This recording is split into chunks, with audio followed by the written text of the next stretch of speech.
بسم اللہ الرحمن الرحیم۔ السلام علیکم۔ مدثر اقبال ویوز آپ دیکھ رہے ہیں۔ دو تین چیزیں بڑی اہم ہیں۔ ایک تو تھپڑ کی بات ہو رہی ہے کہ وزیر اعظم ہاؤس میں شاید کوئی تھپڑ لگا ہے، اس کی حقیقت پر اور اس کے پیچھے کیا کہانی ہے اس پہ بات ہوگی۔ آرمی چیف کی تعیناتی کا معاملہ اتنا زیادہ لمبا اور اتنا زیادہ پیچیدہ کیوں ہو رہا ہے اور کیوں بنایا گیا ہے، اس کے پیچھے محرکات دونوں جانب سے کیا آ رہے ہیں۔ تیسری چیز ہوگی جناب عمران خان کا لانگ مارچ راول پنڈی کب پہنچے گا۔ آج عمران خان اعلان کرنے جا رہے ہیں، پنڈی روات بالکل پہنچ گیا اور وہاں پہنچنے میں کتنا وقت لگ سکتا ہے، کیوں عمران خان اس کو ڈیلے کر رہے ہیں، تینوں چیزوں پر گفتگو ہوگی۔ تو سب سے پہلے ہم بات کر لیتے ہیں تھپڑ کے حوالے سے۔ آپ کو یاد ہے کہ 9 اپریل کی رات بھی یہ کہا گیا کہ وزیر اعظم ہاؤس میں ہیلی کاپٹر آیا ہے اور عمران خان صاحب جو اس وقت کے وزیر اعظم تھے انہیں تھپڑ مارا گیا۔ اب رات سے یہ خبر ہے کہ وزیر اعظم ہاؤس میں پھر ایک ہیلی کاپٹر آیا ہے اور وزیر اعظم شہباز شریف صاحب کو تھپڑ مارا گیا۔ پہلا اس وقت حکومت چھوڑنے پر تھا اور اب آرمی چیف کی تعیناتی پر۔ یہ دونوں کہانیاں غلط، فلاپ، بیہودہ اور بدنام کرنے کی ایک سازش ہے۔ دیکھیں، اختلافات ہمیشہ ہوتے ہیں، آپ کا اپنے بھائی سے اختلاف ہوتا ہے، ایون نظریات یا معاملات پر والد صاحب سے بھی ہم اختلاف کر لیتے ہیں ادب و احترام میں رہ کر۔ اسی طرح سیاسی جماعتوں میں، حکومتوں میں، اداروں میں، شخصیات میں، سب میں اختلاف ہوتا ہے اور اس اختلاف کا مظاہرہ ہم نے ماضی میں بھی دیکھا ہے، اس سے پہلے بھی دیکھا ہے، آج بھی دیکھ رہے ہیں، کل بھی دیکھتے رہیں گے۔ تو یہ جو تھپڑ والی کہانی ہے نا، اس میں دو چیزیں ہیں۔ ایک، پاکستان کا وزیر اعظم، وہ کوئی بھی ہو، وہ شہباز شریف صاحب ہوں، ان سے اختلاف ہو سکتا ہے ان کی پالیسیز کے حوالے سے، عمران خان صاحب ہوں، ان سے اختلاف ہو سکتا ہے ان کے طرز حکمرانی سے، لیکن یہ جو تھپڑ کی بات ہے نا، یہ پاکستان کے وزیر اعظم کو، وزیر اعظم آفس کو بدنام کرنے کی بات ہے۔ اس سے جگ ہنسائی ہے اور نہ صرف اس ادھر بدنام کرنے کی بلکہ پاکستان کی افواج کو بھی بدنام کرنے کی یہ بات ہے کہ پاکستان کے افواج کے جو افسران ہیں وہ ایک منتخب وزیر اعظم کو تھپڑ مارتے ہیں۔ اب یہ سوچنے کی بات ہے نا کہ ایک اتنا منظم ادارہ، اس کے سولجرز، پاکستان کے لیے کام کرنے والے، اور وہ تھپڑ مار دیں گے۔ تھوڑا سمجھنے کی بات ہے، یہ پروپیگنڈا۔ اس وقت یہ لیگی صحافی یہ پروپیگنڈا کر رہے تھے اور پی ٹی آئی کے جو لوگ ہیں وہ اس کو ڈیفینڈ کر رہے تھے، اور آج پی ٹی آئی کے قریب جو صحافی ہیں وہ بھرپور پروپیگنڈا میں مصروف ہیں اور اس کو ڈیفینڈ کرتے ہوئے لیگی نظر آ رہے ہیں بیچارے۔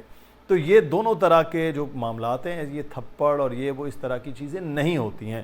ادارے کا کام وہ تھا کہ انہوں نے نام دینے تھے، خواہشات بھی تھیں، چیزیں بھی تھیں، وزیر اعظم کے اپنے معاملات ہیں، ان پر پریشر ہے، وہ کیا ہے وہ اب ہم بات کرتے ہیں کہ آرمی چیف کی تعیناتی میں اتنے معاملات اور مسائل کیوں ہوئے ہیں، کیا وجوہات ہیں، نواز شریف کیا چاہتے ہیں جو عمران خان ان پر الزام لگا رہے ہیں بار بار، اور بیچ میں انٹری جو ڈالی آصف زرداری صاحب نے، اس کے پیچھے محرکات کیا ہیں، اس پہ ہم بات کرتے ہیں۔ جناب، آپ کو معلوم ہے کہ جو سینیورٹی لسٹ بنتی ہے، اس سینیورٹی لسٹ کے مطابق جنرل عاصم منیر صاحب وہ پہلے ریٹائر ہو جاتے ہیں 27 کو۔ باقی کچھ ایسے جنرلز ہیں 3 سٹار جو انجینئرنگ کور اور ڈیفرنٹ کورس ہیں جن کا آرمی چیف بننا پاسبل نہیں نظر آتا ہے، تو وہ سب لوگ بھی ریٹائر ہو رہے ہیں۔ اب رہا 29 نومبر کو جنرل جو باجوہ ہیں وہ ریٹائر ہو رہے ہیں اپنی ملازمت سے، اور اس کے بعد جو نمبر آ رہا ہے وہ جنرل ساحر شمشاد صاحب کا ہے اور اظہر عباس صاحب کا ہے۔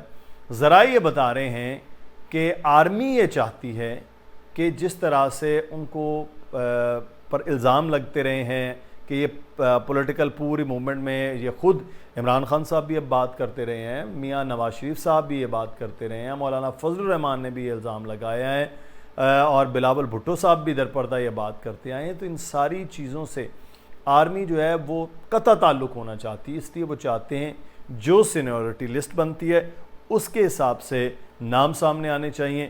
ساحر شمشاد صاحب سینئر ہیں، اس کے بعد اظہر عباس صاحب ہیں، کہ ایک chairman joint chief of staff committee اور ایک آرمی چیف کے عہدے پر تعینات ہو جائیں۔ یہ آرمی اپنے ڈسپلن اور اپنی چیزوں کے مطابق یہ چاہتی ہے کہ اس طرح کے نام وہاں جائیں۔ اچھا، لیکن جو میاں نواز شریف صاحب ہیں ان کی خواہش یہ ہے کہ دو خواہشات ہیں اور دونوں ایک دوسرے سے جڑی ہوئی ہیں۔ نواز شریف صاحب یہ چاہتے ہیں کہ ایسا کوئی آرمی چیف لایا جائے جو ان کو بچا لے ان کے کیسز سے، ان کی نااہلی سے، اور ان کو اس سارے عمل سے نکال لیا جائے۔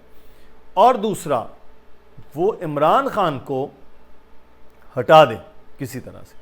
اب پاکستان کی افواج میں تو اس قسم کے معاملات نہیں ہو سکتے نا کہ آپ خواہشات پر بندہ لگائیں اور وہ آپ کی خواہشات پر، آئین قانون جس طرح سے ہوگا، اگر عمران خان کے خلاف کیس ہوتا ہے تو عدالتیں اس پہ فیصلہ کریں گی کیا معاملات ہوتے ہیں۔ تو وہ ان کی خواہش یہ ہے کہ چیزیں مینج کی جائیں، اور وہ خواہش ان کی پوری نہیں ہو پا رہی ہے۔ پھنس گئے شہباز شریف صاحب کہ جب آصف زرداری صاحب جو ہیں وہ کچھ اور خواہشات کر رہے ہیں، لیکن انہوں نے بہت سمارٹ کھیلا ہے۔ وہ کہتے ہیں دیکھیں سینیورٹی سارے برابر ہوتے ہیں، جو زرداری صاحب کہہ رہے ہیں سب لوگ برابر ہیں، اور سینیورٹی لسٹ کے حساب سے سب لوگوں کا ایکول ہے، اور وہ سب افواج پاکستان کی سربراہی کرنے کے اہل ہیں۔ لیکن انہوں نے اپنی خواہشات کے مطابق کچھ نام دیے، ان پر نیگوسیشن ہوئی کہ سر آپ جانے دیں، اسے نہیں ہے کہ کچھ نمبر اوپر نیچے نہیں کیا جا سکتے ہیں۔ بہرحال انہوں نے نام دے دی، ان کی بات ہوگی، چیزیں ہو گئی ہیں، ملاقات جب ہوئی ہے تو سب لوگوں نے کچھ لے دے کر معاملات کو فکس کر دیا ہے۔ اب امید یہ کی جا رہی، جس کا وفاقی وزراء نے بھی اظہار کر دیا، ہم نے پہلے بھی کہا کہ اب وہ بھی کچھ مان گئے ہیں اور کچھ قیادت بھی مان گئی ہے، اور انہوں نے بیچ کا راستہ بنا کر کہ منگل بدھ تک یہ اعلان کر دیا جائے گا۔ منگل بدھ سے یہ جمعرات جمعے تک اعلان چلا جائے گا، لیکن 29 نومبر کو چین آف کمانڈ وہ ہو جائے گی۔ اس میں جس طرح سے عمران خان نے پریشرائز کیا حکومت کو، اداروں کو، اور وہ جتنا ذکر کر رہے ہیں اس بات کا کہ آرمی چیف ایسا لے کر آنا چاہتے ہیں نواز شریف جو ان کے کیسز ختم کرائے اور جو ان کے مخالفین کو دبائے، جو ان کے لیے کام کرے، یعنی کہ وہ پاک فوج کا ایک منظم ادارے کو آئی جی پنجاب جیسی ایک صورتحال بنانا چاہتے ہیں پولیس کی، تو ایسا ممکن نہیں ہے۔ اچھا، اب اس سارے عمل میں فوج کو بہت علم ہے کہ جس طرح سے بار بار سوشل میڈیا پر بیانات میں، تقریروں میں، پہلے نواز شریف صاحب، اب عمران خان صاحب کی پارٹی وہ نشانہ بناتی رہی ہے، جتنا تو ایک دوسرے کو بناتے رہے اس سے زیادہ انہوں نے ادھر بنایا ہے نشانہ، جنرل باجوہ کو، ان کی ٹیم کو، ان کی فوج کو۔ تو یہ جو چیزیں ہیں نا، یہ اس سے بالکل ہم قطع تعلق ہوں، بالکل ہٹ جائیں، لیکن یہ اس وقت نواز شریف صاحب کی خواہش نہیں ہے۔ ان کو معلوم ہے کہ اگر پاکستان کی افواج سب چیزوں سے پیچھے ہے تو ان کا جیتنا، اقتدار میں رہنا، طاقت میں آنا، حکومت بنانا یہ ممکنات میں نہیں ہے، اس لیے وہ یہ چاہتے ہیں کہ یہ ساری چیزیں ہو جائیں۔ بہرحال میں نے جو دو نام اپنے ٹویٹر کے ذریعے دیے تھے، میں آج بھی اس پر قائم ہوں کہ یہی چاہتی ہے پاک فوج سینیورٹی لسٹ کے حساب سے۔ حکومت کے پاس استحقاق ہے کہ وہ کیا کرتے ہیں، کیا بات چیت ہوتی ہے، لیکن اس میں ایک آدھ نام اوپر نیچے اب اطلاعات ہیں کہ ہو جائے۔ آخر میں یہ کہ عمران خان صاحب اعلان کب کریں گے؟ عمران خان صاحب جناب لانگ مارچ کا اعلان کریں گے جمعے کے روز راول پنڈی فیض آباد پہنچنے کا، جب عمران خان خود پہنچیں گے۔